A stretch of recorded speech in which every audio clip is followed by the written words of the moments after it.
thing. It's got a pool. Why not? Got a comment here. Yeah. Prophet of Truth. I'm going to read 2, actually. This is the first one.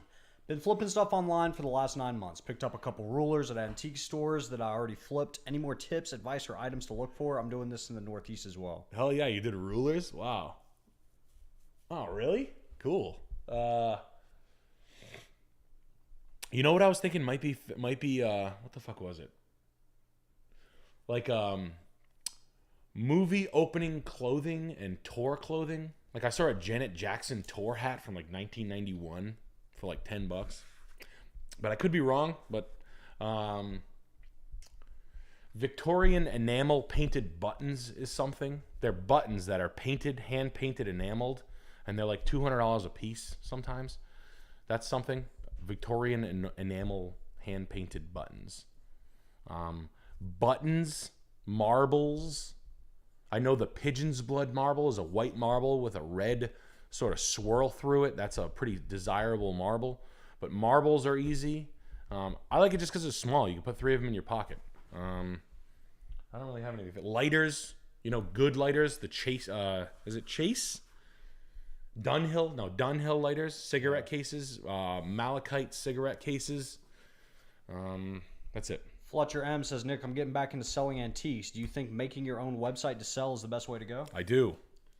I don't think having a store is the way to do it. Pick a niche and stick with it. Don't sell to people in person, because everybody who goes to you online is awesome. Everybody who comes to your store, 80% of the people who come to your store are literally looking for a fist fight. Yeah. Baldur's Gate with the 20 says, any advice on buying rugs? I love the streams. Thank you guys. Get out there. Buy rugs. Buy them from me. Buy them from me. You know what? Honestly, I'll tell you something. There's a website called chomonicshouse.com. Yeah. You buy them right there. And just so you know, what I try to do is I try to price it to where it's like this.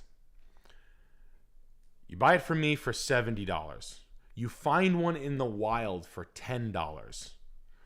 A rich old lady walks you over to hers and tells you she wants $400. You win. I try to price them to where something where you'll find it in the wild. So you buy a little bit of an education. I try to make it as least as I can. Sometimes the stuff I'm buying though gets kind of hot when as I try to set the market on it. It kind of cat's out of the bag for it takes 16 months, and then the shit's fucking everywhere, and every dealer is selling them for all the money. So I try, but I do what I can. These days I'm going to be a little bit more dedicated to making television. So I'm not going to be. I will be antiquing. This house sucks ass, by the way. We got someone just cut to the line, Mr. Stu. Mr. Russell, Stu. 100 Canadian. Hell yeah. Yeah. Hell yeah. Big boy in the big chat boss. here. Big Stu money bags. Russell, shout out Stu. He says, hi Nick, I'm an antique dealer. There we Hell go. yeah. Hell Some yeah. kindred vibes going on. Alberta, Canada, though. He loves the show. Hell I yeah. sell military items, World War I and II, vintage 1980s toys, Nintendos, Coke signs, etc. Mm-hmm. Business is growing, and he just incorporated. He wants to drive or fly to the USA to buy at flea markets and stores. Are there any good suggestions? Yeah, rent a U-Haul truck. I'm sorry. Drive your car, rent a U-Haul trailer, because you don't have to pay by the miles, and you can fill up a U-Haul. Start here in Massachusetts in the spring at the Brimfield Flea Market. Kick the season off right. May, Brimfield Flea Market. Work your way across the entire country. I'm going to do it one day too. I'm going to do the same exact thing I'm telling you to do.